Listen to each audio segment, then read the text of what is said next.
I have a question. And please say out loud your answers. Just a few answers.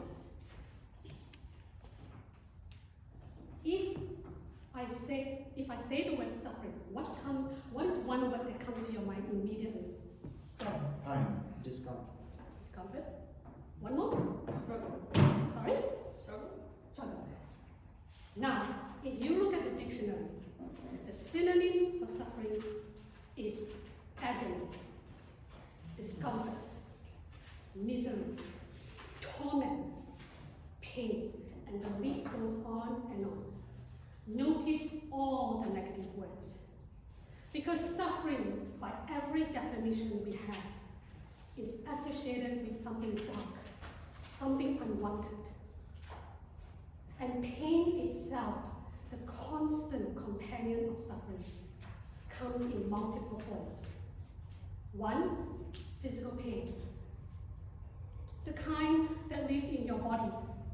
The kind that wakes you up in the middle of the night. The kind that changes how you walk, how you move. Two, mental or emotional pain. The kind that lives in your mind. The kind that rehearses worst-case scenarios and whispers cruel things about who you are and whether you matter or not. And three, spiritual pain. Perhaps the deepest kind of all. The pain of feeling abandoned, of crying out and hearing silence, of wondering whether there's meaning or purpose. Personally, I've experienced all three of these, and here are a few examples out of many. When I was old enough to understand that I was born with multiple medical conditions, it wasn't all sunshines and butterflies. 12 years ago, when I was mentally and emotionally in the darkest place of my life, black was my brightest color. Hurt was my only rubber. When I was in the recovery room after right hip replacement surgery, it felt like someone had just bashed my entire right leg. I had no joy.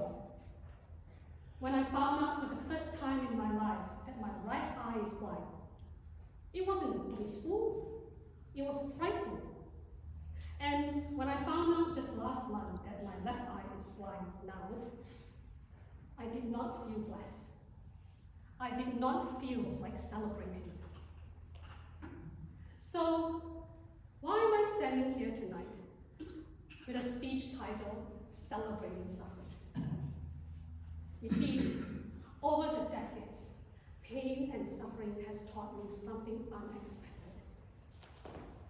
And I want to share it with you tonight. Pain is vital.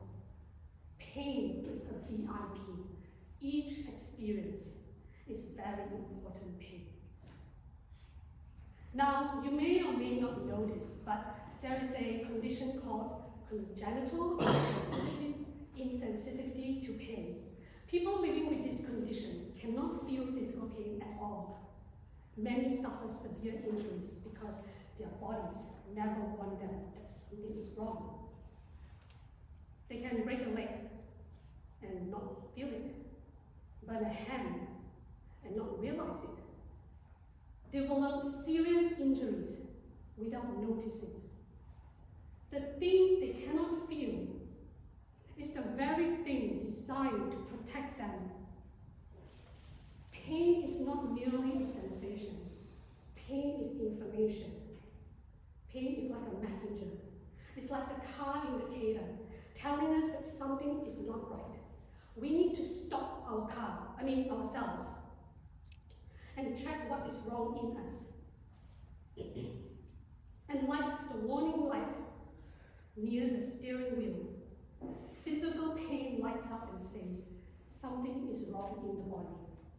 Emotional pain lights up and says, something is wrong in the heart or mind. A relationship is broken, a boundary has been crossed. Spiritual pain lights up and says, something is wrong in the soul. You're disconnected from meaning, from purpose, from the one who created you. Pain slow down. And if we respond to pain and suffering in a positive way, it can change us in a good way because of what suffering can produce. Here's a quote from the Apostle Paul in the Bible. We glory in our suffering because we know that suffering produces perseverance. Perseverance, character, and character, hope. The next time when life breaks you down, please remember this. The crushing of the olive produces the oil. The pressure of the earth produces the diamond. And the suffering of a human being produces perseverance, character, and hope.